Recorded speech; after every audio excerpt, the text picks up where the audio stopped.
ஆண்டு ரட்சகரமான இயேசு கிறிஸ்துவின் நாமத்தினாலே இந்த துதி ஆராதனைக்கு வந்திருக்கும் ஒவ்வொருவரையும் வாழ்த்தி ஆசீர்வதிக்கிறேன். ஜெபத்தோடு இந்த ஆராதனை தொடங்குவோம். ஜெபம் செய்வோம். ஆவியானவரே,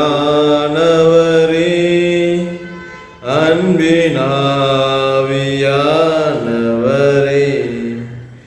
இப்போ வாரும், இறங்கி வாரும் எங்கள் மத்தியிலே. இப்போ வாரும், இறங்கி வாரும் எங்கள் மத்தியிலே. ஆவியின் வரங்களினால் என்னையும் நிரப்பிடுமே. ஆவியின் வரங்களினால் என்னையும் நிரப்பிடுமே. எழுந்து ஜொலிக்க என்னை ஊற்றும் இந்த வேளையிலே. எழுந்து ஜொலிக்க என்னை ஊற்றும் இந்த வேளையிலே. ஆவியானவரே, அன்பின் ஆவியானவரே, இப்போ வாரும், இறங்கி வார் எங்கள் மத்தியிலே. இப்போ வாரும், இறங்கி வார் எங்கள் மத்தியிலே. ஜெபம் செய்வோம். மகா கிருபையும் இரக்கமும் நிறைந்த அன்புள்ள ஆண்டவரே, இந்த காலவேளை கர்த்தாவே உம்மோட நாமத்தை மகிமைப்படுத்த இந்த நாளை தந்ததுக்காக உங்களுக்கு நன்றி. இந்த துதி ஆராதனை கர்த்தாவே உங்க நாமத்தை மகிமைப்படுத்த நல்ல ஒரு வாரத்தை நாளை கொடுத்ததுக்காக உங்களுக்கு நன்றி தாவே. இந்த ஆராதனை முழுவதுமாக உம்மோட பிரசன்னத்தை நிரப்பிய நீ நடத்துறதுக்காக உங்களுக்கு நன்றி. பாடல் பாடும் போதும், பிள்ளைகள் கர்த்தாவே வசனம் சொல்லும் போதும், உம்மோட மகன் கர்த்தாவே செய்தியை சொல்லும் போதப்பா நீர் எங்களோடு இருந்து எங்களுக்கு வழி நடத்து போக நன்றி கர்த்தாவே. எங்க ஏற்ற செய்தியை கர்த்தாவே எங்களுக்கு கொடுத்து புது பலத்தோடு கர்த்தாவே நாங்கள் வருகிற நாட்களை கர்த்தாவே கடந்து போக நீ பலப்படுத்த போக உங்களுக்கு நன்றி. உன் வார்த்தை கேட்க வந்திருக்கிறோம் பாஸ். நீர் எங்களோடு இருந்து எங்க பலப்படுத்து இயேசுவின் ஜெபத்தாவே, ஆமென். தேவனை மகிமைக்காக தேவனை மகிமைப்படுத்தி சில பாடலை பாடுவோம். முதல் பாடலாக ஆனந்தமாய் நாம் ஆர்ப்பரிப்போமே என்ற பாடலை பாடுவோம்.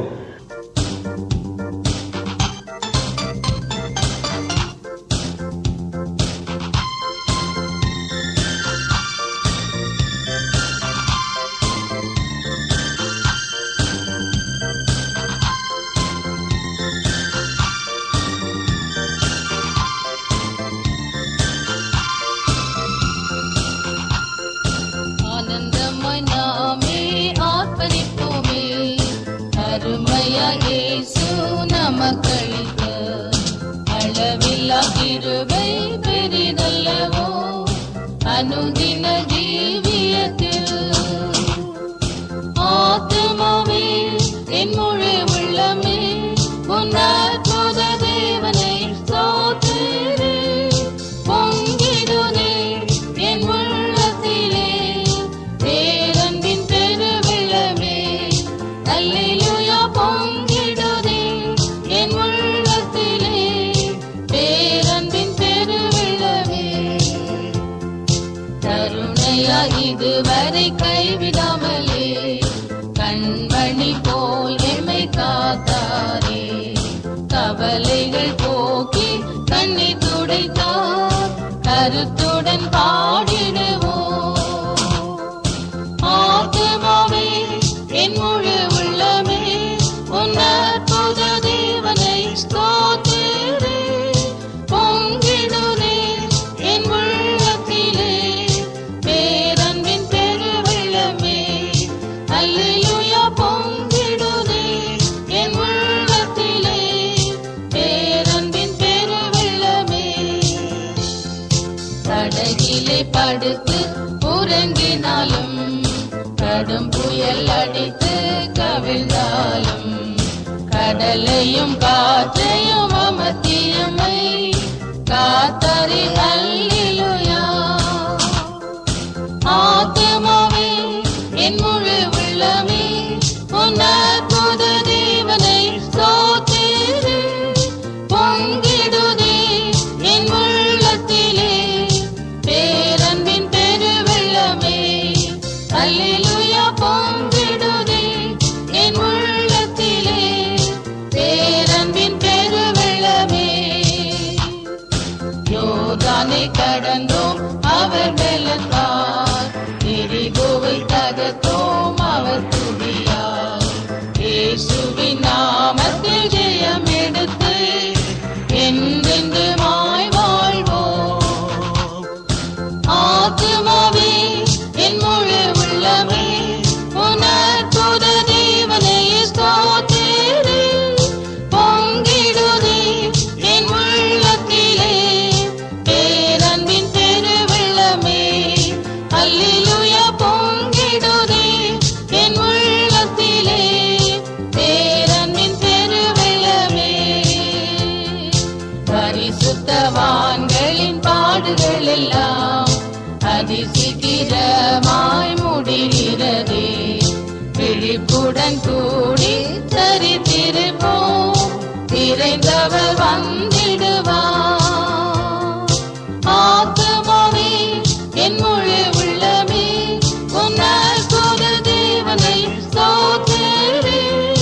பொங்கிடுதே என் உள்ளத்திலே பேரன்பின் பெருவெள்ளமே அல்லேலூயா. பொங்கிடுதே என் உள்ளத்திலே பேரன்பின் பெருவெள்ளமே.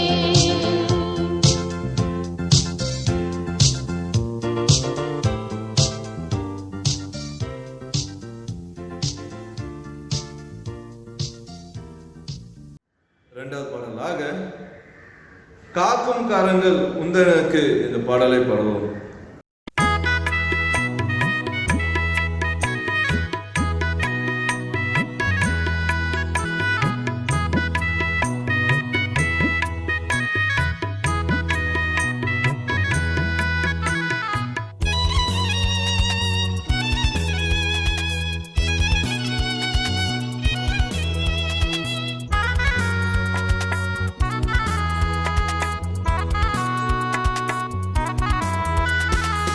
காக்கும் கரங்கள் உண்டனக்கு காத்திடுவார் கிருபையாலே.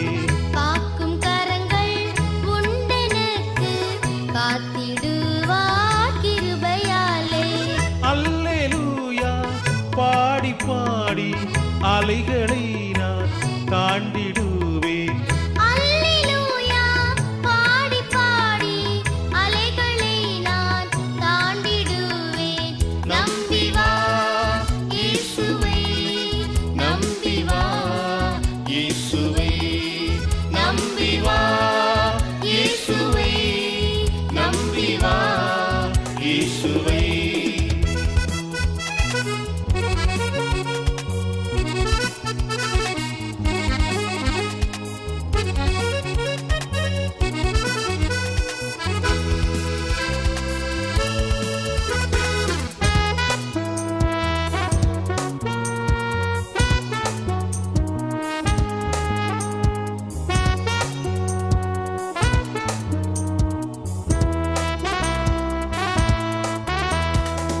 நிந்தனைகள் போராட்டம் வந்தும் நீதியின் தேவன் தாங்கினாரே. நிந்தனைகள் போராட்டம் வந்தும் நீதியின் தேவன் தாங்கினாரே. நேச கோடி என்மேல் பறக்க நேசருக்காய் ஜீவித்திடுவேன். நேசக்கோடி என்மேல் பறக்க நேசருக்காய் ஜீவித்திடுவேன். நம்பினேன் இயேசுவை, நம்பினேன் இயேசுவை, நம்பினேன் இயேசுவை, நம்பினேன் இயேசுவை. காக்கும் கரங்கள் உண்டனக்கு காத்திடுவார் கிருபையாலே.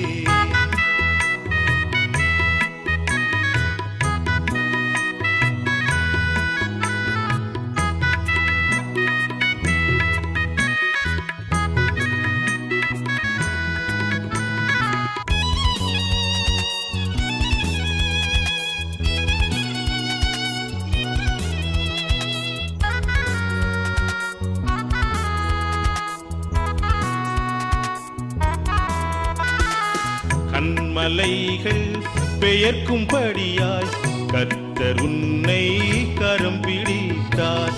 கண்மலைகள் பெயர்க்கும்படியாய் கர்த்தர் உன்னை கரம் பிடித்தார். காத்திருந்து பலனடைந்து கழுகு போல எழும்பிடுவாய். காத்திருந்து பலனடைந்து கழுகு போல எழும்பிடுவாய். நம்புவேன் இயேசுவை நம்புவேன், இயேசுவை நம்புவேன், இயேசுவை நம்புவேன், இயேசுவை. காக்கும் கரங்கள் குண்டனுக்கு காத்திடுவார் கிருபையாலே.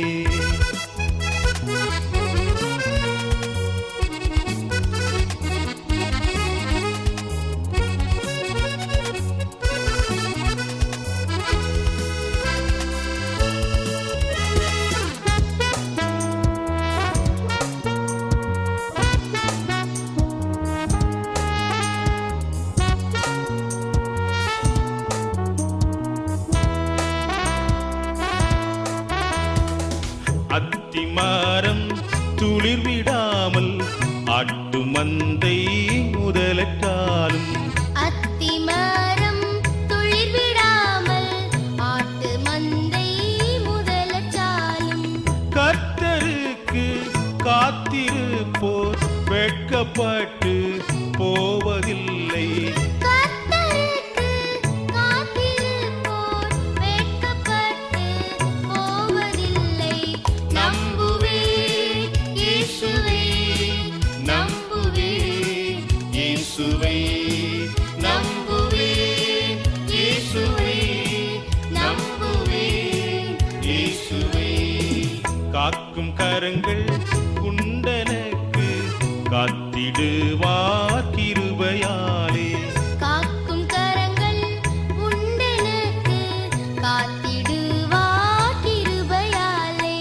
அல்லேலூயா பாடி பாடி அலைகளை நான் தாண்டிடுவேன். அல்லேலூயா பாடி பாடி அலைகளை நான் தாண்டிடுவேன். நம்பி வா இயேசுவை, நம்பி வா இயேசுவை, நம்பி வா இயேசுவை.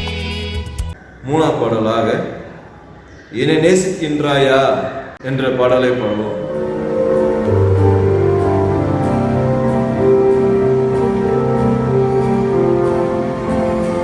நம்பி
ஜெபத்தில் இருப்போம். இந்த பொதுவான ஜெபத்தை திருமதி குழந்தை தெரசா சார்லி அவர்கள் இந்த ஜெபத்தை ஏறெடுப்பார்கள். அதிகமாக நேசிக்கிறதுல தகப்பனே இயேசுப்பா, இந்த காலை வேலைக்காய் ஸ்தோத்திரிக்கிறோம். இந்த பரிசுத்த ஓய்வு நாளுக்காய் ஸ்தோத்திரிக்கிறோமப்பா. எங்கள் அகிலத்தையும் ஆண்டவரை ஸ்தோத்திரிக்கிறோமப்பா. மன்னிக்கிற தேவனே ஸ்தோத்திரிக்கிறோமப்பா. அப்பா, வானத்தை பூமியும் படைத்தவரே ஸ்தோத்திரிக்கிறோம், ஸ்துதிக்கிறோம், துதிக்கிறோமப்பா. துதியில் மத்தியில் வாசம் செய்கிறவரே ஸ்தோத்திரிக்கிறோமப்பா. எங்களுக்கு அற்புதங்களையும் அதிசயங்கள் செய்கிற தேவனே ஸ்தோத்திரிக்கிறோமப்பா. எங்களுக்கு நன்மையினால ஒவ்வொரு நாளும் எங்களை போஷிப்பவரே ஸ்தோத்திரிக்கிறோமப்பா. அப்பா, அந்த நாளில் கூட ஆண்டவரே ஒவ்வொரு நாளும் அப்பா நாங்கள் படுகிற வேதனைகள் கஷ்டங்கள் எல்லாத்தையும் நீங்கள் ஆராய்ந்து அறிந்திருக்கிற தேவனப்பா. எங்களை எல்லா இக்கட்டுகளுக்கும் அப்பா நீங்கள் விலைக்கு பாதுகாத்து எங்களை இந்நாள் வரை எங்களை சூரிய பத்திரமாய் நீ பாதுகாத்துருக்கீங்களப்பா. அதற்காக ஸ்தோத்திரிக்கிறோம், துதிக்கிறோம் அப்பா. இந்த நாளில் கூட ஆண்டவரை மருத்துவர் ஒவ்வொரு காணி ஜெபிக்கிறேன் இசப்பா. செவிலியர் ஒவ்வொரு காணி ஜெபிக்கிறேன் இசப்பா. அவங்க துப்புரவு பணியாளர்கள் காணி ஜெபிக்கிறேன் ஆண்டவரே அப்பா. இந்த நாளை சுகாதார அமைச்சர்கள் ஒவ்வொரு காணி ஜெபிக்கிறேன் இசப்பா. அப்பா, உங்களை நீ பாதுகாத்து நீ வழிநடத்த முடியாது கூட ஜெபிக்கிறேன் அப்பா. இந்த நாளில் கூட ஆண்டவரே நாட்டை ஆள தலைவர்களுக்காகவும் இந்த தேசத்தை பாதுகாக்கிற இராணுவ வீரர்களுக்காகவும் உங்களுடைய ஊழியர்களை செய்கிற ஒவ்வொரு பிள்ளைகளுக்காண்டி ஜெபிக்கிறேன் இயேசுப்பா. விமான ஓட்டைகளுக்காண்டி ஜெபிக்கிறேன் இயேசுப்பா. நீ தானே அவர்களை ஆசீர்வதித்து வழிநடத்த முடியாது ஜெபிக்கிறேன்ப்பா. அப்பா, இந்த நாட்களில் ஒவ்வொரு பெண் பிள்ளைகளை நீர் பாதுகாத்துக் கொள்ள முடியாது கூட ஜெபிக்கிறேன்டவரே. வாழிக தம்பி தங்கைகளை நீர் ஆசீர்வதிக்க முடியாது கூட ஜெபிக்கிறேன் இயேசுப்பா. அப்பா, படிக்கிற பிள்ளைகள் அப்பா அந்த ஆன்லைன் கிளாஸில் ஒழுங்கு அட்டன் பண்ணி அப்பா அந்த பிள்ளைகளுக்கு தேவையான ஞானத்தை நீங்கள் தருபடியாக உள்ள ஜெபிக்கிறேன் இயேசுப்பா. ஒவ்வொரு சிறு பிள்ளையை நீ பாதுகாத்துக் கொள்ள முடியாது ஜெபிக்கிறேன். முதியோர்களை பாதுகாத்துக் கொள்ள முடியாது உள்ள ஜெபிக்கிறேன் இயேசுப்பா. வியாதியஸ்தர்கள் ஒவ்வொருவரையும் நீ சுகப்படுத்த முடியாது உள்ள ஜெபிக்கிறேன் அப்பா. அப்பா, வேலை வாய்ப்புகளை இழந்து எத்தனையோ பேர் இருக்கிறாங்க சுவாமி. அப்பா, அன்றாட வேலைகள் இல்லாமல் அப்பா எத்தனையோ பேர் ஒருவரை சாப்பாடு இல்லாமல் கஷ்டப்படுகிறத நீங்கள் அறிவீங்க இயேசுப்பா. அவங்களுக்கு நீ சீக்கிரத்தில் அப்பா அந்த லாக்டவுன்லேருந்து நீ பரிபூர்ண விடுதலை கொடுத்து அப்பா நீர் எங்களுக்கு உதவி செய்ய முடியாது உள்ள ஜெபிக்கிறேன் அப்பா. உதவி தர ஒருவன் மத்தமே முடியும் இயேசுப்பா. நீங்கள் உதவி செய்ய முடியாது கூட ஜெபிக்கிறேன். ஆவியான தகப்பனே ஸ்தோத்தரிக்கிறேன், துதிக்கிறேன், துதிக்கிறேன்ப்பா. துதியில் மத்தியில் வாசம் செய்கிறவரே ஸ்தோத்தரிக்கிறோமப்பா. அப்பா, இந்த நாட்களில் கூட ஆண்டவரே வியாதியஸ்தர்கள் ஒவ்வொருவருக்கும் நீ நல்ல சுக பலனை நீ தரும்படியாக கூட ஜெபிக்கிறேன்ப்பா. அப்பா, அந்த நாட்களில் ஒவ்வொரு ஊழியக்கார பிள்ளைகளையும் நீ குடும்பங்களையும் நீர் ஆசீர்வதித்து வழிநடத்துங்க ஆண்டவரே. அப்பா, அந்த நாட்களில் கூட ஆண்டவரே இந்த வைரஸ்னால பாதிக்கப்பட்டு அப்பா எங்கள் பொருளாதாரத்தை நாங்கள் இழந்திருக்கிறோம், எங்கள் வாழ்வாதாரத்தை இழந்திருக்கிறோம் சுவாமி. எல்லா சூழ்நிலையும் அப்பா நீங்கள் மாற்றி தரும்படியாக கூட ஜெபிக்கிறேன்ப்பா. நீங்கள் சீக்கிரம் கூடியத்தில் அப்பா நீர் எங்களுக்கு ஒரு விடுதலை கொடுத்து அப்பா நாங்கள் ஒருவர் சந்திக்க அப்பா நீர் உதவி செய்ய முடியாது கூட ஜெபிக்கிறேன்ப்பா. ஆவியான தகப்பனே நீ ஸ்தோத்திரம், ஸ்தோத்திரிக்கிறோம் அப்பா. எங்களுடைய குடும்பங்களை எங்களுடைய உற்றார்களுடன் ஒவ்வொருவரும் நீ பாதுகாத்து வந்திருக்கீங்களப்பா. அதற்காக நன்றி அப்பா. எங்கள் திருச்சிகளில் ஒவ்வொரு குடும்பங்களுக்கு ஆடி ஜெபிக்கிறேன்ப்பா. உங்களுக்கு பிள்ளைகளுக்கு ஆடி ஜெபிக்கிறேன் இயேசுப்பா. என் தகப்பன் தானே எங்களுக்கு உதவி செய்ய முடியாது ஜெபிக்கிறேன். ஆலயங்கள் எல்லாம் அப்பா திறக்கப்படுறதுக்கு உண்மை ஆராதிக்க எங்களுக்கு நீர் உதவி செய்ய முடியாது ஜெபிக்கிறேன்ப்பா. ஆலயங்கள் நேரங்கள் நாங்கள் எத்தனையோ நேரங்கள் நாங்கள் வீணடித்திருக்கோம் சுவாமி. எப்பா ஏதோ அதனால் வந்திருக்கிறோம் சுவாமி. அதெல்லாம் நீங்கள் மன்னிச்சு அப்பா நாங்கள் திரும்ப உங்களுடைய ஆலயத்தில் உண்மை ஆராதிக்க நீர் உதவி செய்ய முடியாது கூட ஜெபிக்கிறேன்ப்பா. மதுக்கடைகள் அடைக்கப்பட என் தேவன் கட்டளையிட முடியாது கூட ஜெபிக்கிறேன்ப்பா. அப்பா, நல்ல தகப்பனே அப்பா நீர் எங்களுக்கு இறங்குங்க. எங்களுடைய குற்றங்களை எங்களுடைய குறைகளை நீங்கள் மன்னிக்க முடியாது கூட ஜெபிக்கிறேன்ப்பா. நீர் உதவி செய்யுங்க, வழிநடத்துங்க, பலப்படுத்துங்க சுவாமி. எங்களுடைய வாழ்வாதாரத்தெல்லாம் நீங்கள் சீர்படுத்த முடியாது ஜெபிக்கிறேன். எங்களுடைய கால சூழ்நிலையெல்லாம் நீங்கள் மாற்றி தருபடியாக கூட ஜெபிக்கிறேன்ப்பா. நல்ல தகப்பனே இயேசுப்பா, ஒவ்வொரு பிள்ளைகளுக்கு நீங்கள் உதவி செய்யுங்க அப்பா. இதனால் நிறைய பேர் பாதிக்கப்பட்டிருக்கோம் சுவாமி. கொரோனா வைரஸ்னால பாதிக்கப்பட்டு அப்பா அநேக பிள்ளைங்க இருக்கிறாங்க ஆண்டவரே. நீர் உதவி செய்ய முடியாது கூட ஜெபிக்கிறேன் ஆண்டவரே. நல்ல தகப்பனே இயேசுப்பா, நீர் உதவி செய்யுங்க, உதவி செய்ய முடியாது கூட ஜெபிக்கிறேன்ப்பா. ஆவியான தகப்பனே நீ ஸ்தோத்திரிக்கிறோம், துதிக்கிறோம் அப்பா. ஆவியான தகப்பனே நீ ஸ்தோத்திரிக்கிறோம் அப்பா. நீரே எங்களை பலப்படுத்த முடியாது ஜெபிக்கிறேன். உங்கள் ரத்த கோட்டைகளை மறைத்து நீர் எங்களை பாதுகாத்து எங்களை இந்நாள் வரை வழிநடத்தது போல இனியும் வழிநடத்த முடியாது ஜெபிக்கிறேன் ஜீவனுள்ள நல்ல பிதாவே, ஆமென். இப்போது நமது சண்டே ஸ்கூல் பிள்ளைகள், பிகினர் மற்றும் பிரைமரி பிள்ளைகள் கர்த்தருடைய வசனத்தை மறுபடமாக சொல்வார்கள். இப்போது பிகினர் பிள்ளைகள் நேரம்.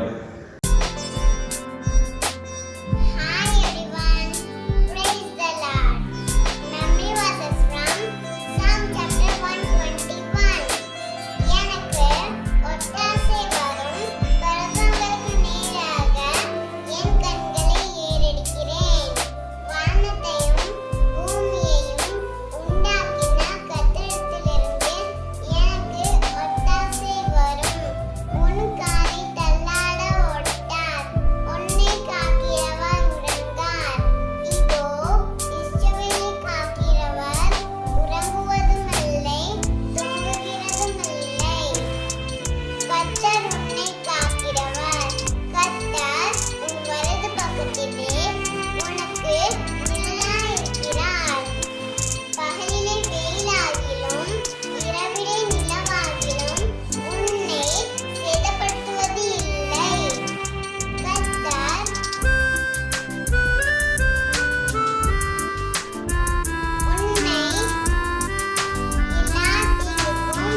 21.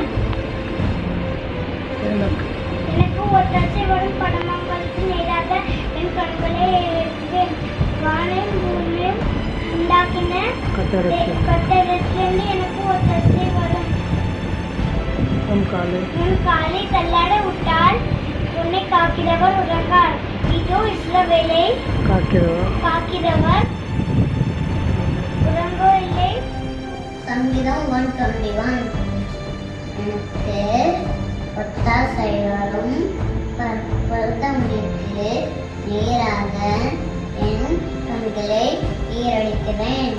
வானத்தையும் பூமியும் கர்த்தரிடத்திலிருந்து எனக்கு ஒத்தாசை வரும். உன் காலை தள்ளாடவிட்ட உன்னை காக்கிறவர் உறங்கார். இதோ இஸ்ரவேலை காக்கிறவர் உறங்குவதும் இல்லை தூங்குவதும் இல்லை. கர்த்தர் உன்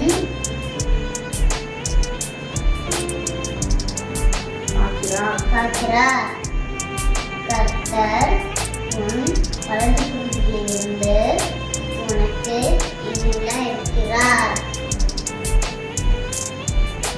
கர்த்தர் உன் எல்லா தீங்குக்கும் விலக்கி காப்பார். கர்த்தர் உன் ஆத்துமாவை விலக்கி காப்பார். கர்த்தர் உன் போக்கையும் ஒழுத்தையும் உண்டு முதற்கொண்டு எல்லா தீங்கிற்கும் விலக்கி காப்பார். ஆமென். வரும் பறவைக்கு நேராக கண்களை எடுத்து வானத்தையும் பூமியும் உண்டாக்கின கர்த்தரிடத்திலிருந்து ஒத்தாசை வரும். உன் காலை உன்னை காலை தள்ளாடித்து உன்னை காக்கிறவர் உறங்கார். இதோ இஸ்ரவேலை காக்கிறவர் உறங்குவதும் இல்லை தூங்குவதும் இல்லை.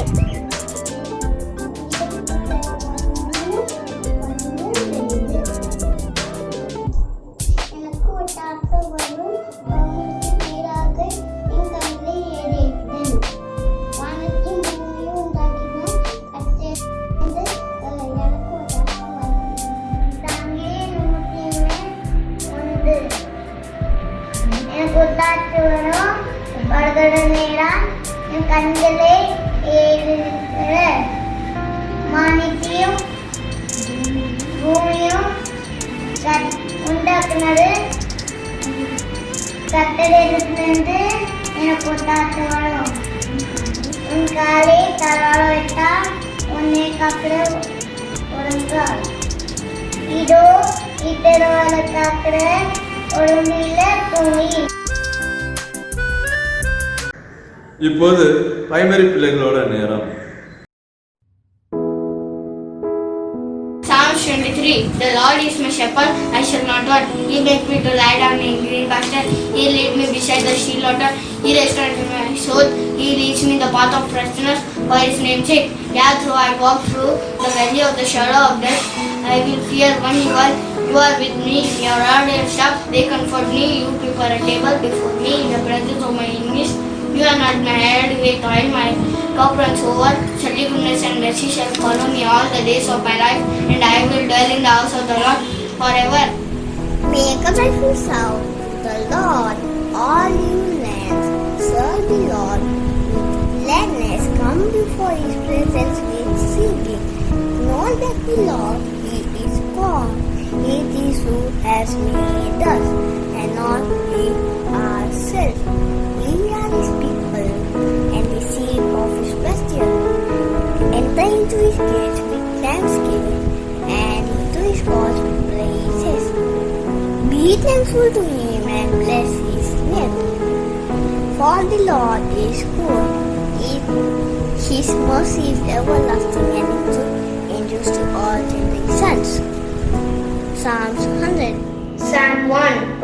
Blessed is the man who walks not in the counsel of ungodly, nor stand in the path of sinners, nor sit in the seat of scornful. But his delight is the law of the Lord, and in his law he meditates day and night. He shall be like a tree planted by rivers of water,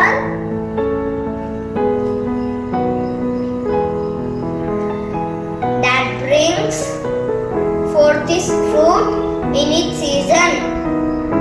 His leaf also not wither, and whatever he does shall prosper. The ungodly are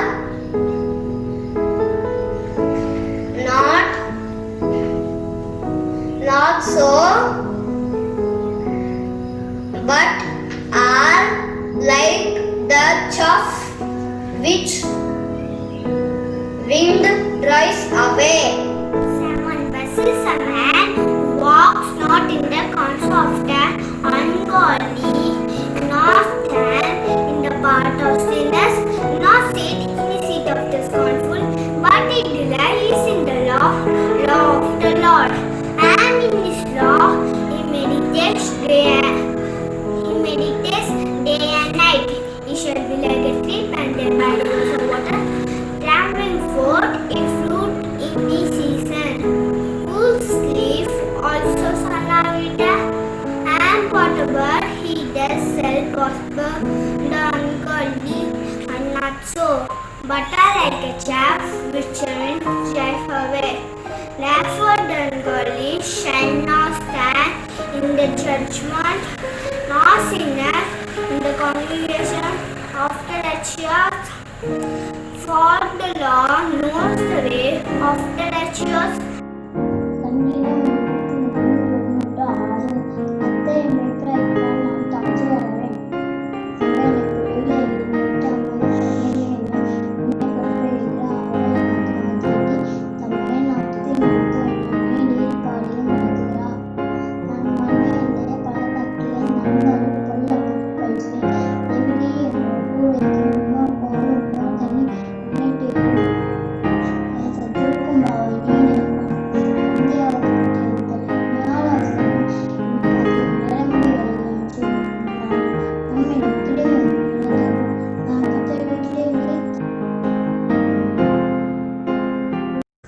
கர்த்தர் இந்த பிள்ளைகளை அவங்களை ஞானத்தால் அந்த பிறகு கர்த்தர் அவங்களை ஆசிர்வதிப்பாராக. இப்போது வேதப்பட வாசி கேட்போம். ஸ்தோத்திரம். வாசிக்க தெரிந்து கொள்ளப்பட்ட வேத பகுதி 1 தெசலோனிக்கேயர் 1 அதிகாரம் வசனங்கள் 1 முதல் 10 வரை. பவுலும் சில்வானும் திமோத்தேயும் பிதாவாகிய தேவனுக்குள்ளும் கர்த்தராகிய இயேசு கிறிஸ்துவுக்குள்ளும் இருக்கிற தெசலோனிக்கேயர் சபைக்கு எழுதுகிறதாவது: நம்முடைய பிதாவாகிய தேவனாலும் கர்த்தராகிய இயேசு கிறிஸ்துவினாலும் உங்களுக்கு கிருபையும் சமாதானமும் உண்டாவதாக. தேவனுக்கு பிரியமான சகோதரரே, உங்கள் விசுவாசத்தின் கிரியையையும் உங்கள் அன்பின் பிரயாசத்தையும் நம்முடைய கர்த்தராகிய இயேசு கிறிஸ்துவின் மேலுள்ள உங்கள் நம்பிக்கையின் பொறுமையையும் நம்முடைய பிதாவாகிய தேவனுக்கு முன்பாக நாங்கள் இடைவிடாமல் நினைவு கூர்ந்து, நீங்கள் தெரிந்து கொள்ளப்பட்டவர்கள் என்று நாங்கள் அறிந்து எங்கள் ஜெபங்களில் இடைவிடாமல் உங்களை குறித்து விண்ணப்பம் பண்ணி உங்கள் எல்லாருக்காகவும் எப்பொழுதும் தேவனை ஸ்தோத்தரிக்கிறோம். எங்கள் சுவிசேஷம் உங்களிடத்தில் வசனத்தோட மாத்திரமல்ல, வல்லமையோடும் பரிசுத்த ஆவியோடும் முழு நிச்சயத்தோடும் வந்தது. நாங்களும் உங்களுக்குள்ளே இருந்தபோது உங்கள் நிமித்தம் எப்படிப்பட்டவர்களாய் இருந்தோம் என்று அறிந்திருக்கிறீர்களே. நீங்கள் மிகுந்த உபத்திரவத்திலே பரிசுத்த ஆவியின் சந்தோஷத்தோடு திருவசனத்தை ஏற்றுக்கொண்டு எங்களையும் கர்த்தரையும் பின்பற்றுகிறவர்களாகி இவ்விதமாய் மக்கதுனியாவிலும் அகாயாவிலும் உள்ள விசுவாசிகள் யாவருக்கும் மாதிரிகள் ஆனீர்கள். எப்படி எனில், உங்களிடத்திலிருந்து கர்த்தருடைய வசனம் மக்கதுனியாவிலும் அகாயாவிலும் துணித்ததும் அல்லாமல் நாங்கள் அதை குறித்து ஒன்றும் சொல்ல வேண்டியதாயிராதபடிக்கு தேவனை பற்றின உங்கள் விசுவாசம் எங்கும் பிரசித்தமாயிற்று. ஏனெனில் அவர்கள் தாமே எங்களை குறித்து உங்களிடத்தில் நாங்கள் அடைந்த பிரவேசம் இன்னதென்பதையும் ஜீவனுள்ள மெய்யான தேவனுக்கு ஊழியம் செய்வதற்கு நீங்கள் விக்கிரகங்களை விட்டு தேவனிடத்திற்கு மனம் திரும்பினதையும் அவர் மரித்தோரிலிருந்து எழும்பினவரும் இனிவரும் கோபாக்கினியினின்று நம்மை நீங்களாக்கி ரட்சிக்கிறவருமாய் இருக்கிற அவருடைய குமாரனாகிய இயேசு பரலோகத்தில் இருந்து வருவதை நீங்கள் எதிர்பார்த்து கொண்டிருந்ததையும் அறிவிக்கிறார்களே. வாசிக்க தெரிந்து கொள்ளப்பட்ட வேத பகுதி வாசித்தாயிற்று. தேவனுக்கே மகிமை உண்டாவதாக. தேவன் மகிமைக்காக ஒரு பாடலை பாடுவோம். கிருபை இதே தேவ கிருபை இதே இந்த பாடலை பாடுவோம்.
செந்துரை அண்ணன் நம்மோட தேவ செய்தியை பேசுவார்கள். கிறிஸ்துவுக்குள் அருமையானவர்களே, இந்த அருமையான வேளையிலே உங்களோடு கூட இந்த காணொலியின் மூலமாக ஆண்டவருடைய வார்த்தையை பகிர்ந்து கொள்ளும்படியாக ஆண்டவர் கொடுத்த கிருபைக்காக நான் ஆண்டவர் அதிகமாக துதிக்கிறேன், வாழ்த்துகிறேன், வணங்குகிறேன். இவ்விதமாக உங்களோடு கூட நான் இந்த காணொலி மூலமாக செய்தியை கொடுக்க ஏற்பாடு பண்ணின சபையினுடைய போதகர் சகோதரர் ரெவரன் கிறிஸ்டோபர் அவர்களுக்கு என்னுடைய மனமார்ந்த நன்றியை தெரிவித்துக் கொள்கிறேன். ஒரு முறை ஒரு குறிப்பிட்ட தெருவிலே ஒருவர் சபையை ஆரம்பித்தாராம். அந்த சபைக்கு பெயர் பரிசுத்த சபை என்று சொல்லி அவர் வைத்தாராம். அப்பொழுது கொஞ்ச நாளுக்கு பிற்பாடு அதே இடத்துல அதே தெருவில் இன்னொருவர் சபையை ஆரம்பித்தாராம். அதற்கு பெயர் அவர் மகா பரிசுத்த சபை என்று சொல்லி அதற்கு பெயர் கொடுத்தாராம். அப்புறம் கொஞ்ச நாள் கழித்து இன்னொருவர் அதே தெருவிலே மூன்றாவது ஒரு சபையை நிறுவினாராம். அதற்கு பெயர் மகா உன்னதமான பரிசுத்த சபை என்று சொல்லி அதற்கு பெயர் கொடுத்தாராம். இப்படியாக ஒரே தெருவிலே 3 சபைகள் இருந்தது. 4வதாக அதே தெருவிலே ஒருவர் சபையை ஆரம்பிக்க வேண்டும் என்று சொல்லி விரும்பினார். அவர் பெயர் கொடுக்க வேண்டும் என்று விரும்பிய பொழுது பார்த்தால் ஏற்கனவே பரிசுத்த சபை இருக்கிறது, மகா பரிசுத்த சபை இருக்கிறது, மகா உன்னத பரிசுத்த சபை இருக்கிறது, இனிமேல் என்ன பெயரை வைக்கிறது என்று சொல்லி அவருக்கு கொஞ்சம் குழப்பமாக இருந்தது. ஆகையினாலே the best church in this street என்று சொல்லி தன்னுடைய சபைக்கு பெயர் கொடுத்தாராம்.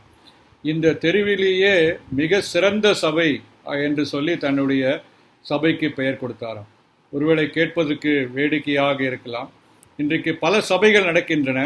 எது சபை, சபை என்றால் என்ன என்பதை குறித்து பலருக்கும் பலவிதமான எண்ணங்கள், குழப்பங்கள் இருக்கலாம். என்னோடு கூட நீங்கள் 1 தெசலோனிக்கருக்கு நிருபம் 1வது அதிகாரத்துக்கு திருப்பிக் கொள்வீர்கள் என்றால் இந்த பகுதியிலே தெசலோனிக்க சபையை குறித்து நாம் இந்த பகுதியிலே பார்க்கிறோம். நீங்கள் ஒருவேளை அப்போஸ்தலர் 16-17 அதிகாரத்தை நீங்கள் படிப்பீர்கள் என்றால் அந்த இடத்திலே எப்படியாக பவுல் பல பாடுகள் மத்தியிலே, உபத்திரவங்கள் மத்தியிலே பவுலும் சீலாவுமாக இந்த சபையை நிறுவினார்கள் என்று சொல்லி நீங்கள் தெரிந்து கொள்ளலாம். அப்படிப்பட்ட சபை பலவிதமான பாடுகள் வழியாக, உபத்திரவங்கள் வழியாக கடந்து சென்ற ஒரு சபை.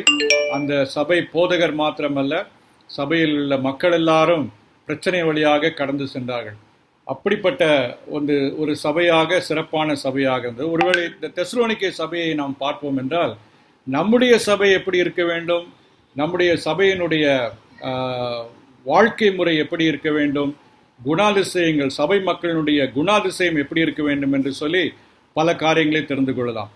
முதலாவதாக 1 தெசலோனிக்கருக்கு எழுதின நிருபம் 1வது அதிகாரத்தில் நீங்கள் திருப்பீர்கள் என்றால் அங்கே நீங்கள் பார்த்தீர்கள் என்றால் பவுலும் சில்வானும் தீமோத்தேயுவும் பிதாவாகிய தேவனுக்குள்ளும் கர்த்தராகிய இயேசு கிறிஸ்துவுக்குள்ளும் இருக்கிற தெசலோனிக்கே சபைக்கு எழுதுகிறதாவது. அப்படியானால் தேவனுக்குள்ளும் கர்த்தராகிய இயேசு கிறிஸ்துவுக்குள்ளும் இருக்கக்கூடிய ஒரு சபை என்று சொல்லி இந்த சபையை குறித்து நம்ம பார்க்கலாம். இதில் தெரிந்து கொள்ள வேண்டிய காரியம், அவர்கள் தேவனோடு கூட ஒரு உறவிலே வந்தவர்களாக காணப்பட்டார்கள்.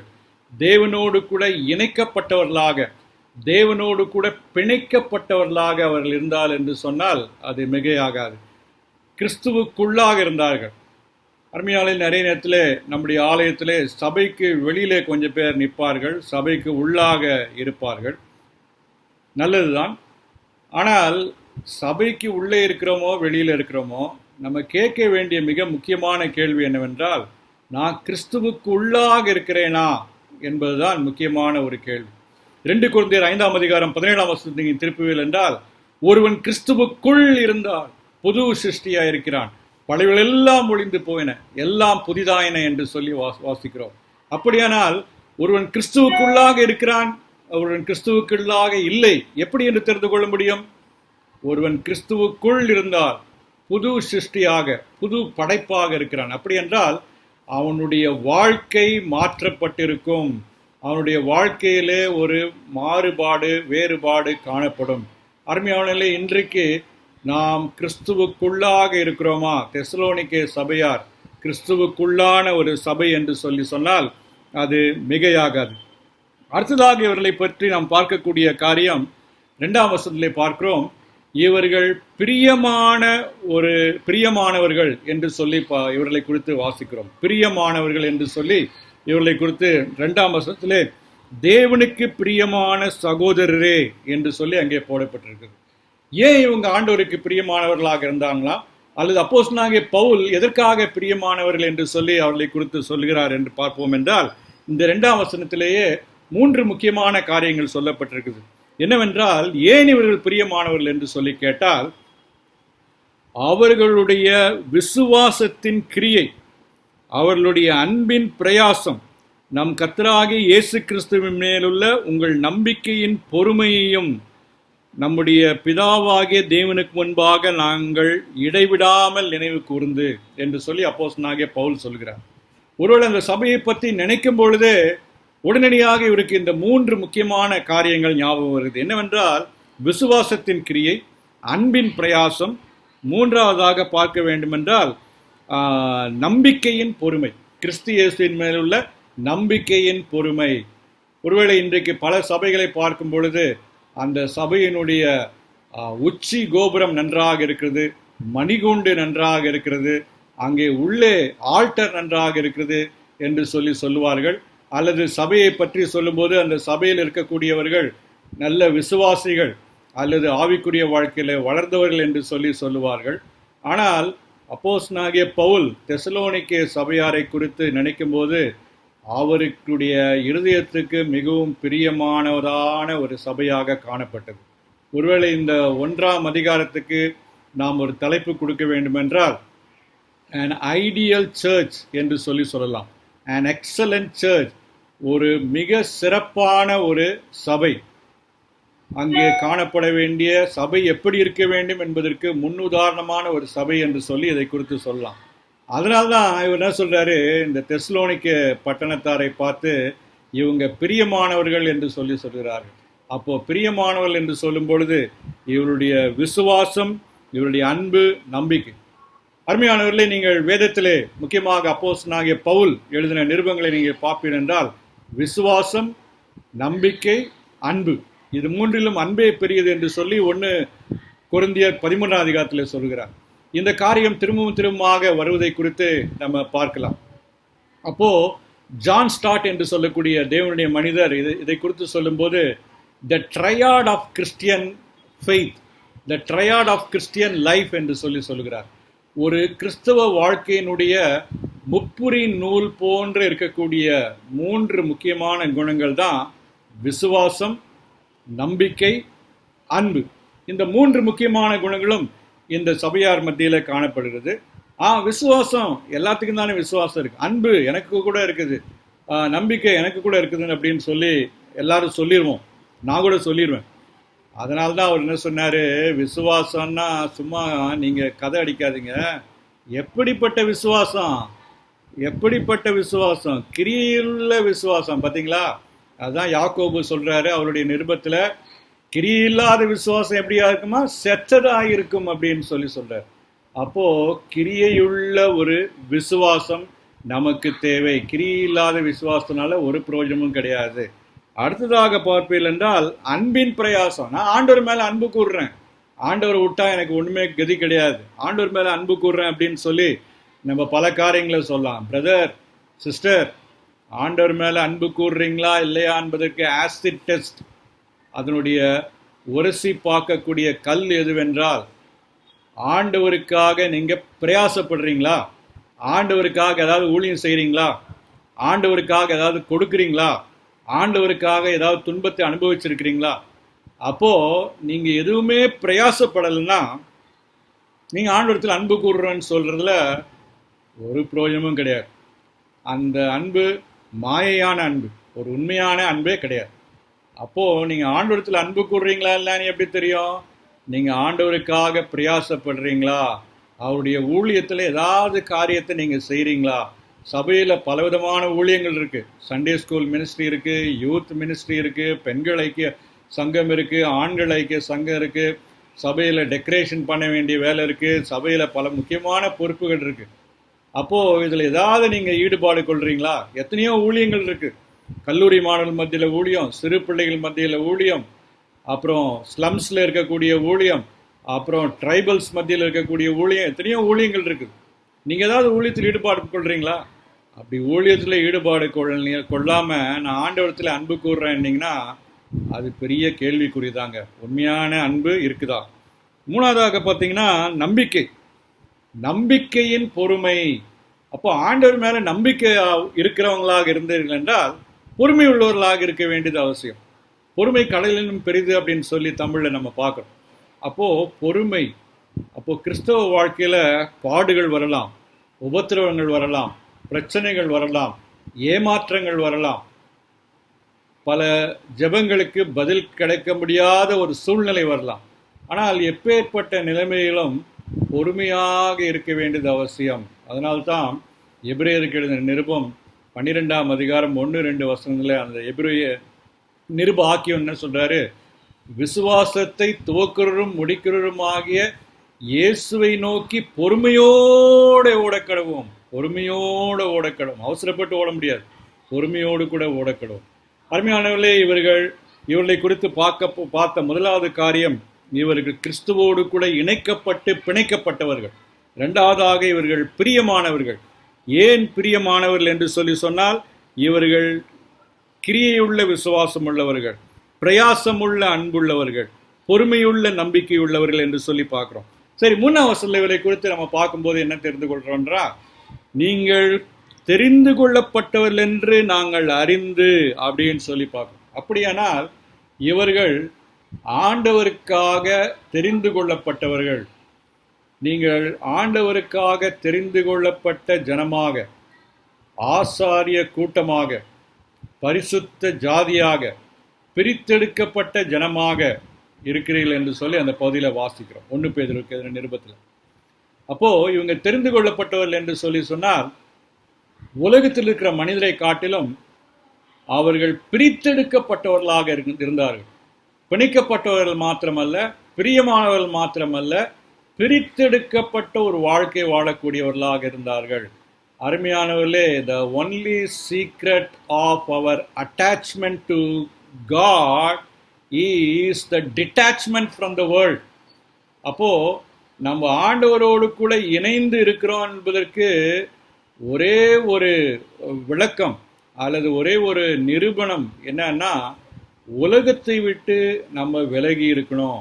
அப்போது இந்த உலகத்துக்கு ஒத்த வேஷம் தெரியாமல் தேவனுக்கு பிரியமும் அவருக்கு ஏற்றதுமான நன்மையான பிரியமான சித்தம் இன்னதென்று பகுத்தறிந்து கொள்ளுங்கள் அப்படின்னு சொல்லி ரோமருக்கு எழுதின நிருபம் 12ஆம் அதிகாரத்தில் வாசிக்கும். அப்போது பிரித்தெடுக்கப்பட்டவர்கள் என்று சொன்னால் இந்த உலகத்துக்கு ஒத்த வேஷம் தரிக்கக்கூடாது. அப்போது உலகத்தில் இருக்கக்கூடிய அதே எண்ணங்கள், அதே மனநிலைகள், அதே பழக்க வழக்கங்கள், அதே வாழ்க்கை முறைகள் நம்ம வாழ்க்கையில காணப்பட்டதுன்னா நம்ம பிரித்தெடுக்கப்பட்டவர்கள் அல்ல, தெரிந்து கொள்ளப்பட்டவர்கள் அல்ல. அருமையானவர்களே, உங்களுடைய தெரிந்து கொள்ளப்படுதலையும் உங்களுடைய அழைப்பையும் குறித்து நீங்கள் உறுதிப்படுத்திக் கொள்ளுங்கள் என்று சொல்லி 2 பேதுருல அப்போஸ்தலனாகிய பேதுரு அங்கே சொல்றார். அப்போ நம்ம தெரிந்து கொள்ளப்பட்டவர்களாக இருப்போம் என்றால் பிரித்தெடுக்கப்பட்ட ஒரு வாழ்க்கை வாழும். அருமையான எல்லாம் ஞாபகத்தில் வச்சுக்கோங்க. ஆண்டவர் என்ன செய்கிறாரு? சபையை உலகத்தில் வச்சிருக்கார். ஆண்டவர் சபையை உலகத்தில் வச்சிருக்கிறார். ஆனால் என்ன நடக்குதுன்னா, சபைக்குள்ள உலகம் இருக்குதுங்க. When God has placed the church in the world, we find that in the church there is a world. அப்போ உலகத்தில் சபை இருந்துச்சுன்னா அது ஆண்டவருக்கு பிரியம்.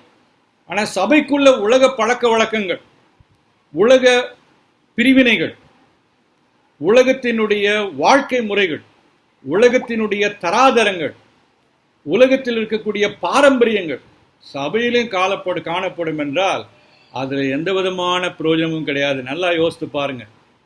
நம்முடைய வாழ்க்கையில், நம்ம சபையில், சூரத்தில் இருக்கக்கூடிய நம்ம சபையில், நம்ம உலகத்தில் ஆண்டவர் இந்த சபையை சாட்சியாக வச்சிருக்கிறாரா, அல்லது நம்ம சபைக்குள்ள சூரத்தில் இருக்கக்கூடிய பழக்க வழக்கங்கள், புறஜாதியார் மத்தியில் இருக்கக்கூடிய வாழ்க்கை முறைகள், அதே அணுகுமுறைகள் நம்ம வாழ்க்கையிலும் காணப்படுதா அப்படின்னா நம்ம பிரித்தெடுக்கப்படல. அருமையானவர்களே, தெசலோனிக்கே சபையார் பிணைக்கப்பட்டவர்களாக காணப்பட்டார்கள், பிரியமானவர்களாக காணப்பட்டார்கள், பிரித்தெடுக்கப்பட்டவர்களாக காணப்பட்டார்கள். தொடர்ந்து இவர்களை குறித்து நாம் பார்க்குறோம். இந்த பகுதியில் அப்போஸ்தலனாகிய பவுல் தன்னை குறித்து அவர் சொல்கிறாரு. அவர் தன்னுடைய ஊழிய காரியங்களை குறித்து சொல்கிறாரு. அதோடு கூட இந்த தெசலோனிக்கே சபையார், சபை மக்களுடைய வாழ்க்கையை குறித்து சொல்கிறார். அப்போது அப்போஸ்தலனாகிய பவுல் தன்னை குறித்து சொன்ன காரியங்களை விட்டுட்டு முக்கியமாக நம்ம இந்த தெசலோனிக்கே சபையார், சபை மக்களுடைய வாழ்க்கையில் என்ன சொல்லியிருக்கிறாரு அதை பற்றி நம்ம தியானிச்சோன்னா நல்லா இருக்குன்னு சொல்லி நினைக்கிறேன். ஆகையினால் நம்ம 4ஆம் வசனத்தை விட்டுடலாம். 5ஆம் வசனத்தில் பார்த்தீங்கன்னா, எங்கள் சுவிசேஷம் உங்களிடத்தில் வசனத்தோடு மாத்திரமல்ல வல்லமையோடு பரிசுத்தாவின் நிச்சயத்தோடும் வந்தது என்று அறிந்திருக்கிறீர்களே அப்படின்னு சொல்லி அவர் சொல்கிறாரு. 6ஆம் வசனத்தில் பார்த்தீங்கன்னா, நீங்கள் மிகுந்த உபத்திரவத்திலே பரிசுத்தாவியின் சந்தோஷத்தோடு திருவசனத்தை ஏற்றுக்கொண்டு எங்களையும் கர்த்தரையும் பின்தொடர்கிறவர்களாகி அப்படின்னு சொல்லி இங்கே சொல்கிறார். அப்போது இவங்க வாழ்க்கையில் பார்க்கக்கூடிய இன்னொரு முக்கியமான காரியம், அவர்கள் ஆண்டவரை பின்பற்றக்கூடியவர்களாக இருந்தார்கள். ஆண்டவரை பின்பற்றக்கூடியவர்களாக, ஆண்டவருடைய அடியவர்களாகிய அப்போஸ்தலர்களையும் சீஷர்களையும் பின்பற்றக்கூடியவர்களாக இருந்தார்கள். அருமையானவர்களே, நாம் யாரை பின்பற்றுகிறோம்? Whom are we following? Are we following the worldly leaders, or are we following God and godly leaders? Are we following Jesus Christ and his disciples, his apostles and all the leaders of Jesus Christ? அவர்களை follow பண்ணுறோமா அல்லது உலக பிரகாரமான தலைவர்களை follow பண்ணுறோமான்னு சொல்லி பார்க்க வேண்டியது அவசியம். அப்போது நம்ம யாரை பின்பற்றக்கூடியவர்களாக இருக்கிறோம் என்பது மிக மிக முக்கியமான ஒரு காரியம். அவர்கள் பிறர் கர்த்தரை பின்பற்றுவர்களாகி அப்படின்னு சொல்லி இந்த பகுதியில் சொல்லப்படும். அந்த காலத்தில் இயேசுவுக்கு பின்னாடி போகிறவங்கெல்லாம் அவரை பின்பற்றுவர்கள் என்று சொல்லி நம்ம தெரிந்து கொள்ளலாம். ஆனால் இன்றைக்கி எப்படி நம்ம தெரிந்து கொள்வது? இயேசுவை பின்பற்றக்கூடியவர்களாக இருப்போம் என்றால் ஜெபிக்கக்கூடிய ஒரு விசுவாசியாக இருக்க வேண்டும். அவரோடு கூட உறவாடக்கூடிய, ஜெபிக்கக்கூடிய ஒரு விசுவாசி, அதோடு கூட அவர் சொல்படி கேட்கிற ஒரு விசுவாசியாக, அப்படியானால் வேதத்தை ஒழுங்காக படிக்கக்கூடிய ஒரு விசுவாசியாக இருக்க வேண்டியது அவசியம். அப்போது ஜெபமும் கிடையாது, வேத தியானமும் நம்ம வாழ்க்கையில் இல்லைன்னா யாரை பின்பற்றுறோம்? அப்போது இயேசுனுடைய வசனத்தை கேட்டால் தானே தெரியும், அவர் இப்படிலாம் சொல்லியிருக்கிறாரு, அதன் வழியில் நடக்கணும், அவர் சொன்ன பாதையில் நடக்கணும், அவர் சொன்ன அறிவுரை பிரகாரம் நடக்கணும், அவர் சொன்ன கட்டளையை பின்பற்றணும்னு சொல்லி தெரியும். அப்போது வசனமே தெரியலனா அப்போ எப்படி நம்ம இயேசுவை பின்பற்றுறோம்னு சொல்லி சொல்ல முடியும்? வெறும் பைபிளை தூக்கினா மாத்திரம் போதுமா? ஆலயத்துக்கு வந்தால் மாத்திரம் போதுமா? அனுதினமாக வேதத்தை தியானிக்க வேண்டாமா? தியானித்து அதன்படி நடக்க வேண்டாமா? அப்போது வேதத்தை தியானித்து அதன்படி நடந்தால் அப்போது மாத்திரமே நம்ம ஆண்டவரை பின்பற்றக்கூடியவர்களாக இருப்போம். ஸோ இன்றைக்கு நம்ம வாழ்க்கையை யோசித்து பார்க்கலாம். நம்ம ஆண்டவரை பின்பற்றக்கூடியவர்களாக காணப்படுகிறோமா? ஆண்டவருடைய வசனத்தை பின்பற்றக்கூடியவர்களாக இருக்கிறோமா? இரவும் பகலும் கர்த்தருடைய வசனத்தின் மேல் தியானமாக இருக்கிற மனுஷன் பாக்கியவான் என்று சொல்லி நம்ம வேதத்தில் வாசிக்கிறோம். சங்கீதம் 1ஆம் அதிகாரத்தில் ஒரு தேவனுடைய மனிதன் சொன்னார். என்ன சொன்னார்னா, unless you know the word of the Lord, you cannot know the Lord of the word. Unless you know the word of the Lord, you cannot know the Lord of the word.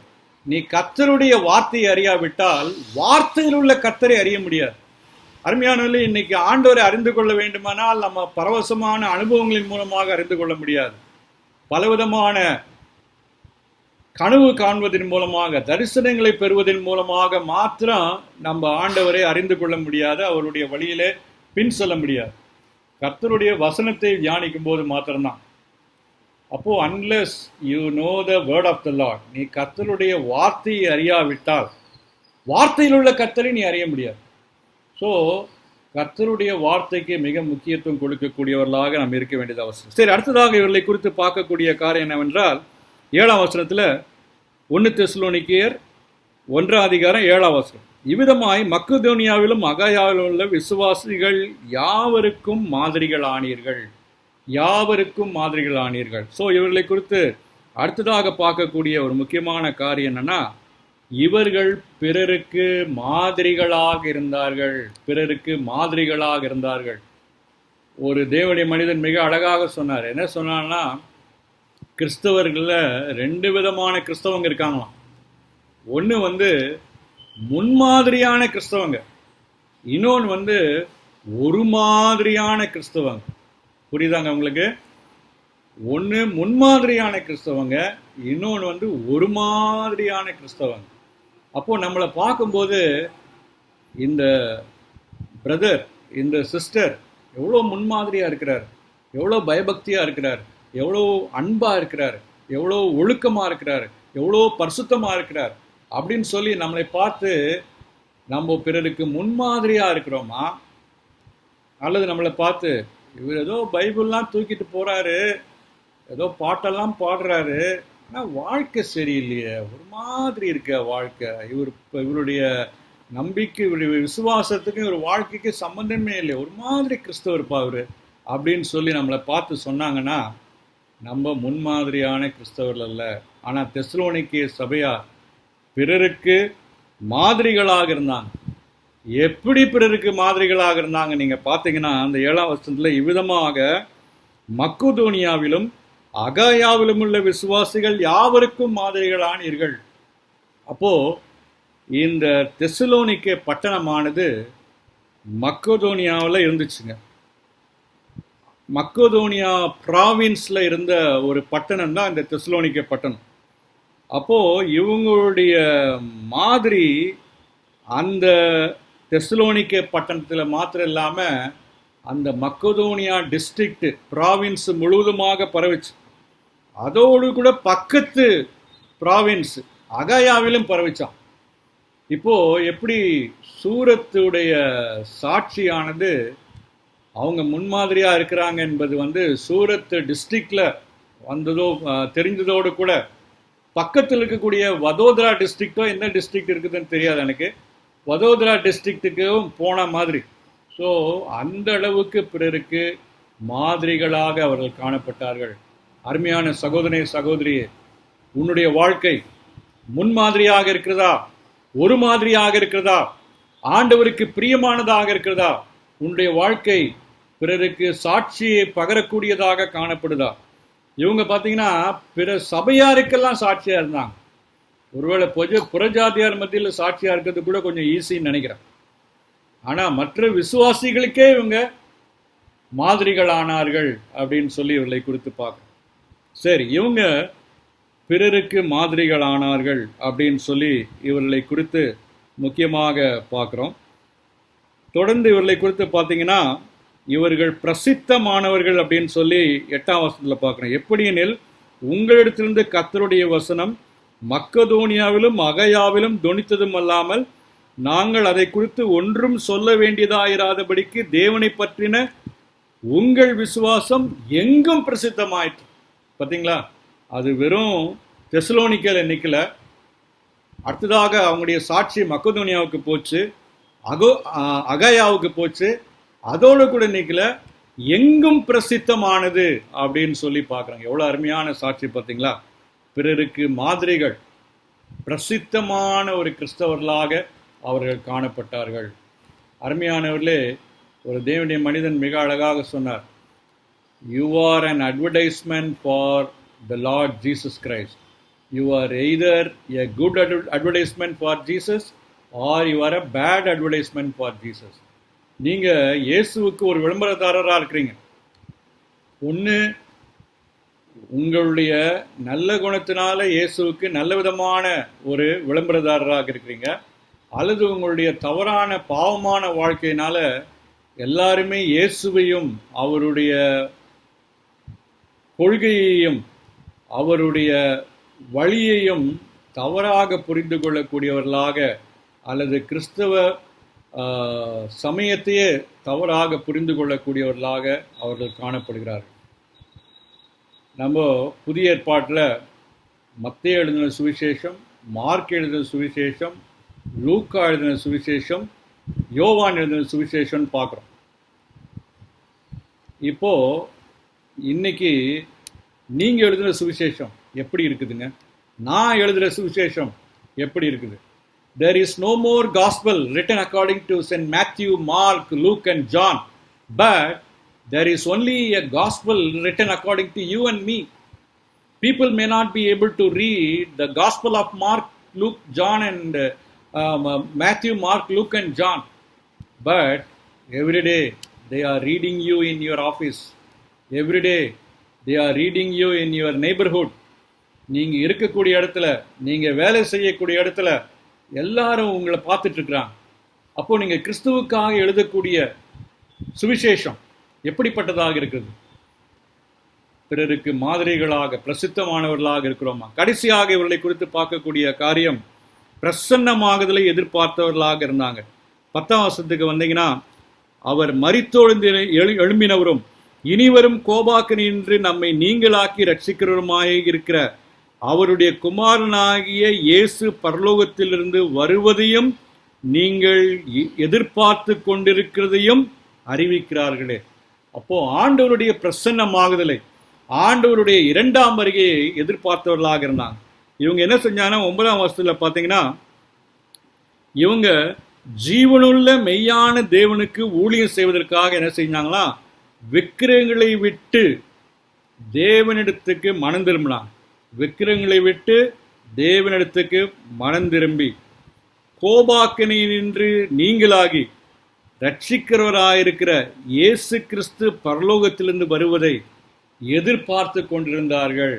பிரசன்னமாகுதலை எதிர்பார்த்த ஒரு கிறிஸ்தவர்கள், பிரசன்னமாகுதலை எதிர்பார்த்தவர்களாக இருந்தார். அருமையானவர்களே, நம்முடைய promotion எதிர்பார்க்குறோம், நமக்கு ஏதாவது bonus வருமானு எதிர்பார்க்குறோம். ஆனால் இந்த தெசலோனிக்க சபையார் ஆண்டவருடைய பிரசன்னமாகுதலை, 2ஆம் வருகையை குறித்து எதிர்பார்த்த கிறிஸ்தவர்களாக இருந்தார்கள். ஒருமுறை மார்ட்டின் லூத்தர் இடத்துல உங்கள் வாழ்க்கையினுடைய குறிக்கோள் என்னன்னு சொல்லி கேட்டாங்க. அவர் என்ன தெரியுமா சொன்னார்? I am living as if Christ died for me yesterday, has risen for me today and is returning for me tomorrow என்று சொல்லி மிக அழகாக சொன்னார். நான் வாழக்கூடிய வாழ்க்கை இயேசு கிறிஸ்து இன்றைக்கு எனக்காக மரித்தது போலவும், இயேசு கிறிஸ்து நேற்று எனக்காக மரித்தது போலவும், இயேசு கிறிஸ்து இன்றைக்கு எனக்காக உயிர்த்தெழும்பியதை போலவும், நாளைக்கே அவர் திரும்ப வருவது போலவும், அப்படிப்பட்ட ஒரு எதிர்பார்ப்போடு கூட வாழ்ந்து கொண்டிருக்கிறேன்னு சொல்லி சொன்னாராம். இயேசு கிறிஸ்து நேற்று தான் எனக்காக மரித்தார். அந்த அளவுக்கு என்னுடைய ரட்சிப்பின் அனுபவம் மிகவும் ஃப்ரெஷ்ஷாக இருக்குது. அந்த அனுபவமானது மிகவும் புதுமையானதாக இருக்குது. இன்றைக்கு அவர் எனக்காக உயிர்த்தெழுந்தார். அப்போ அந்த உயிர்த்தெழும் வல்லமையோடு கூட நான் வாழ்க்கை நடத்துகிறேன், வல்லமையோடு கூட ஊழியத்தை செய்கிறேன். நாளைக்கே அவர் திரும்ப வரப்போகிறார். அந்த எதிர்பார்த்தலோடு கூட நான் உலகத்தை பின்னாக தள்ளி, பாவத்தை பின்னாக தள்ளி, பிசாசை பின்னாக தள்ளி, உலக பழக்க வழக்கங்களை, இச்சைகளை பின்னாக தள்ளி, அவருடைய பிரசன்னமாகலை எதிர்பார்த்து கொண்டே ஆவலோடு கூட காத்திருக்கிறேன். இப்படிப்பட்ட அனுபவம் உள்ளவர்களாக நாம் வாழ வேண்டியது அவசியம். அருமையானவர்களே, இந்த 1 தெசலோனிக்கேயர் 1ஆம் அதிகாரத்தின் மூலமாக இந்த தெசலோனிக்கே சபையாருடைய உன்னதமான ஆவிக்குரிய நற்பண்புகளை குறித்து நம்ம பார்த்தோம். ஆகையினால்தான் இவங்க நிச்சயமாக ஒரு உன்னதமான சபை, முன்மாதிரியான சபை, பின்பற்ற வேண்டிய ஒரு சபை என்று சொல்லி இவர்களை குறித்து சொல்லலாம். ஏன்னா இவர்கள் பிணைக்கப்பட்டவர்களாக இருந்தார்கள், இவர்கள் பிரியமானவர்களாக இருந்தாங்க, இவங்க பிரித்தெடுக்கப்பட்டவர்களாக இருந்தாங்க, இவர்கள் பிறருக்கு மாதிரிகளாக காணப்பட்டார்கள், பிரசித்தமானவர்களாக காணப்பட்டார்கள், பிரசன்னமாகுதலை எதிர்பார்த்தவர்களான கிறிஸ்தவர்களாக காணப்பட்டார்கள். அருமையானவர்களே, நம்முடைய வாழ்க்கையில் சூரத்தில் இருக்கக்கூடிய இந்த தமிழ் திருச்சபையில் இருக்கக்கூடிய ஒவ்வொருத்தருடைய வாழ்க்கையில், உங்கள் சபையின் வாழ்க்கையிலும் இந்த குணாதிசயம்லாம் காணப்படுதா? அப்படி காணப்படுமானால் நம்முடைய சபையானது மகா பரிசுத்த சபை என்பதை விட அதற்கு மேலானதாக உன்னதமான சபை, கடவுளுக்கு பிரியமான சபை, முன்மாதிரியான சபை, ஆண்டவரை மகிமைப்படுத்தக்கூடிய ஒரு சபை என்று சொல்லி நம்முடைய சபையை குறித்து பிறர் சாட்சி சொல்ல முடியும். அப்படிப்பட்ட சாட்சி சொல்லப்படக்கூடிய ஒரு வாழ்க்கை வாழும்படியாக இந்த சபையில் இருக்கக்கூடிய ஒவ்வொரு விசுவாசிக்கும், ஆண்டவருடைய பிள்ளைகளுக்கும் ஆண்டவர் தாமே கிருபை தருவாராக. தலைகளை தாழ்த்தி நாம் ஜெபிக்கலாம். அன்பின் ஆண்டவரே, இந்த அருமையான வேலைக்காக உமக்கு நன்றி சொல்கிறோம். இந்த தெசலோனிக்கே சபையாருடைய வாழ்க்கையின் மூலமாக எங்களுக்கு கற்றுக் கொடுக்கிற அற்புதமான உன்னதமான பாடங்களுக்காக உமக்கு நன்றி சொல்கிறோம் கர்த்தாவே. எங்களுடைய வாழ்க்கையில் கூட கர்த்தாவே, உம்முடைய வசனத்தை கேட்கிறலாய் மாத்திரமல்ல, அதன்படி நடக்கிறலாய் இருக்க உதவி செய்யும்.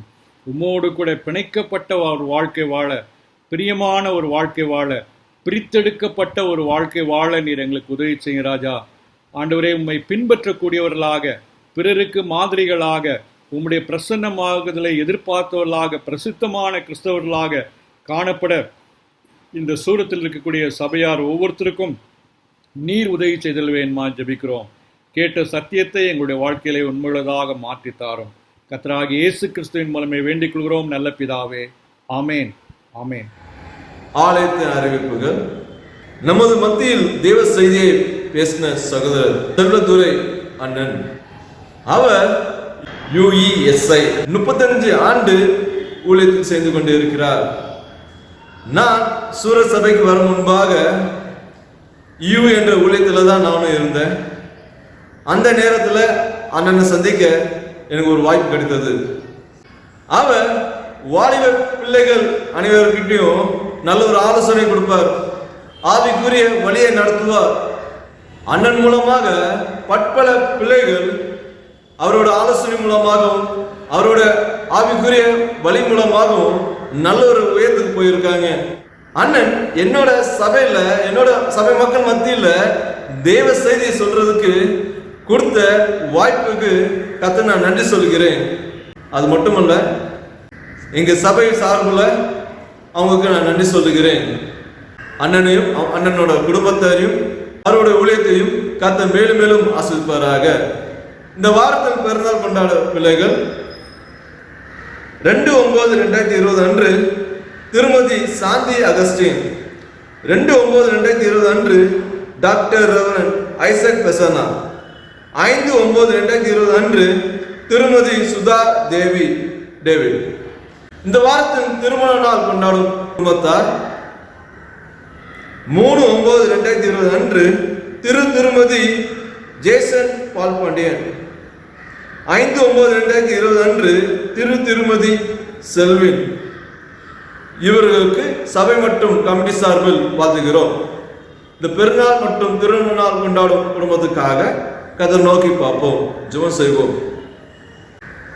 ஏற்கவும் கிருபை நிறைந்த அன்புள்ள ஆண்டவரே இயேசுவே, சோதரிக்கு துதிக்கிறோம் அப்பா. இந்த பெருநாள் கொண்டாடும் பிள்ளைங்களுக்காகவும் திருமண நாள் கொண்டாடும் குடும்பத்துக்காக வந்திருக்கிறோம் அப்பா. ஸ்வேவை நோக்கி ஸ்வே எல்லாரையும் தவிர உங்களோட சமூகத்தை வைத்து இருக்கிறோம் அப்பா. நீ பேர் சொல்லி அவங்களை ஆசிரியத்து நடத்துறதுக்கு அவங்களுக்கு நன்றி தாவே. நான் உங்களை பேர் சொல்லி அழைத்தேன், நான் உங்களை ஆசிரியத்தேன்னு சொல்ற போல பெரிய காரியங்கள் கத்தாவே இந்த நாட்களில் நீங்க காண்பிக்க போ. நன்றி சத்துறீங்க கத்தாவே. மகக்கிருந்த நண்பர்கள் ஆண்டவரே இயேசுவே, பிறந்தநாள் கொண்டாடும் பிள்ளைங்களுக்காக வரோம்ப்பா. அவங்களை ஆஸ்வதிக்க ஒவ்வொருவரையும் கரம் அவங்களோட இருக்க போ. நன்றி, இன்னொரு வருஷம் கொடுத்து கரம் இருக்கட்டும்ப்பா. ஆசித்து நடத்தும் இந்த வருஷம் முழுதுமாக சமாதான சந்தோஷம் நிறைந்த ஒரு வருஷமாக நீ அருள் பக்கம் நன்றி சொல்றீங்க தாவே. கிருபை நண்பர்களோட ஸ்வே திருமண நாள் கொண்டாடும் குடும்பத்துக்காக வர்றோம்ப்பா. ஸ்வே கிருபை அவங்களோடு இருக்கட்டும்ப்பா. ஸ்வே இதாவே ஜேசன் அண்ணன் மற்றும் செல்வின் அண்ணனோட குடும்பத்தார், இரு குடும்பத்தாரை கத்தாவை ஆசிர்வதிங்க. இரு குடும்பத்தார் திருமண வாழ்க்கையில் இன்னொரு வருஷம் கொடுத்ததுக்கு நன்றி கத்தாவை. ஸ்வே உங்க கிருபையோடு அவங்களை நடத்து பார்க்க அவங்களுக்கு நன்றி ஸ்வே. சந்தோஷத்தின் சமாதானம் நிறைந்திருக்க போ. நன்றி. பல மேடைகள் இருந்தாலும் அப்பா நீர் அவங்களோடு இருந்து பலப்படுத்த போ. நன்றி கத்தாவை. உள்ளங்கையில் வைத்து கத்தாவே பெருநாள் மட்டும் திருமணம் கொண்டாடும் ஒவ்வொரு பிள்ளைங்களோட நீர் ஏந்தி தாங்கி வழி நடத்து பார்க்க அவங்களுக்கு நன்றி. தேவ சமாதான சந்தோஷம் அவங்களோட நேர்மை இருக்கும். இயேசு ஜெபங்களுக்கு தாவே, ஆமென். தேவன் மகிமைக்காக ஒரு பாடலை பாடுவோம். உம்மை போல் யார் உண்டு என்ற பாடலை பாடுவோம்.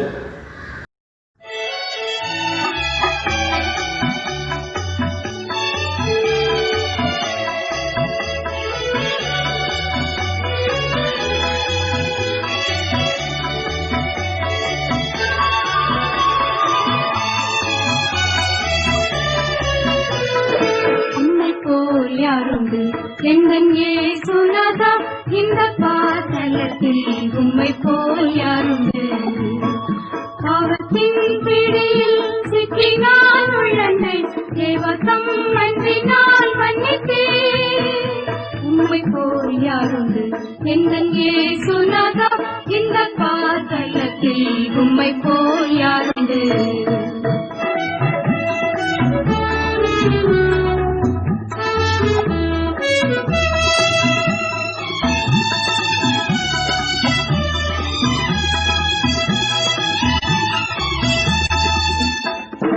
உலகம் மாமிசம் பிசாசு கடியில் அடிமையாகவே பாவி நான் தீவித்தேன் நிம்மதி இழந்தேன் தூய்மையை மறந்தேன் மனம் போல் நடந்தேன் மதம் அடைந்தேன் என்னையா தேடினே ஐயா இயேசுநாதா உம்மை மறந்தவோ துரோகினா என்னையா தேடினே ஐயா இயேசுநாதா அடிமை உமக்கே எண்ணினார் உம்மை போல் யாருண்டு எந்தன் இயேசுநாதா இந்த பாதலத்தில் உம்மை போல் யாருண்டு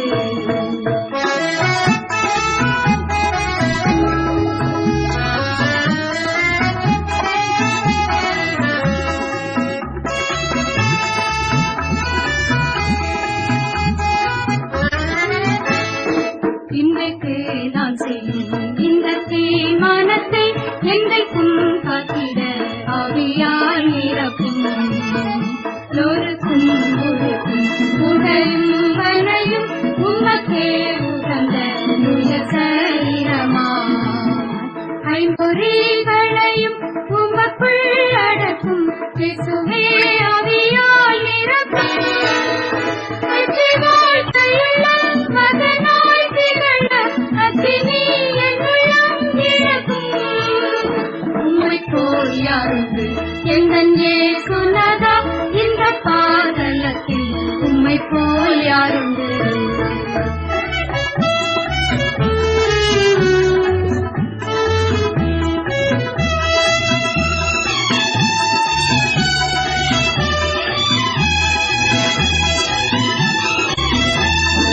வீட்டிலும் ஊரிலும் செல்லும் இடமெங்கும் சோதனை வந்திடும் கத்தானே காத்திடும் மேசியா வருகை வரையில் பலரை சிலுவை கருவில் அழைக்க எரியும் முழங்காலில் இட்ட வேதத்தை அறிய தினந்தோறும் தேவா உனக்கும் உமக்கும் எனக்கும் இடையில் எதுவும் என்றுமே வராமல் காத்திடும் உம்மை போல் யாருண்டு எந்தன் இயேசுநாதா இந்த பாதலத்தில் உம்மை போல் யாருண்டு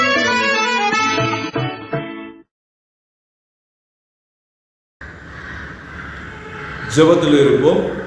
மகா கருவை நிறைந்த அன்புள்ள ஆண்டவரே இயேசுவே சொத்தரிக்கிறோம் துதிக்கிறோம் அப்பா. இந்த காலையில் கர்த்தாவே எங்களோடு இருந்து எங்களோடு பேசினீர், அதுக்காக உங்களுக்கு நன்றி. பாடல் மூலமாகவும் பிள்ளைகளோட வசனத்து மூலமா எங்களோட பேசினீரப்பா. பிதாவே செல்வத்துறை மூலமாக உம்மோட வார்த்தையை எங்களோட பேசுனதுக்கு நன்றி கர்த்தாவே. கர்த்தாவே உங்களோட சமூகத்தை காத்திருக்கும் போது நல்ல ஒரு வார்த்தை மூலமா எங்களோட பேசி புதுப்பிள்ளை தந்தவரே உங்களுக்கு நன்றி செலுத்துறீங்க கர்த்தாவே. சபை பத்தி இன்னும் அழகா பேசுனீரப்பா, பலப்படுத்தின கர்த்தாவே. பிதாவே இன்னும் நல்ல கர்த்தாவே நாங்கள் ஆயத்தமா இருக்க பலப்படுத்த நன்றி கர்த்தாவே. சபையை எப்படி பயன்படுத்தணும், சபையை எப்படி நடத்தணும் என்று தெளிவாக எங்களோட பேசுனதுக்கு நன்றி கர்த்தாவே.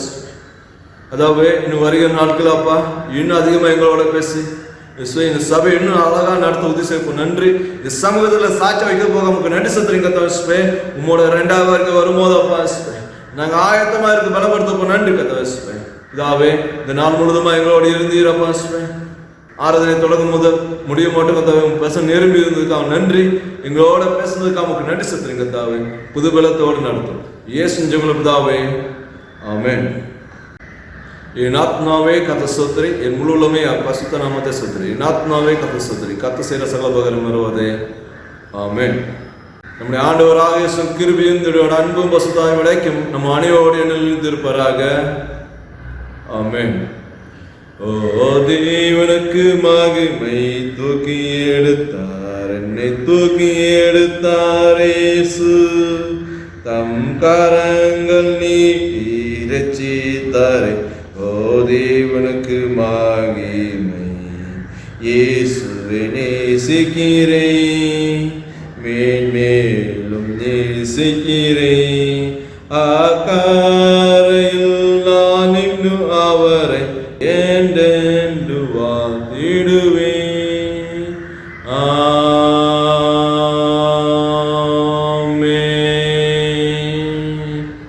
கர்த்தர் உங்களோடு இருப்பாராக. தேவ சமாதானம் போய் வரவு கடவோம்.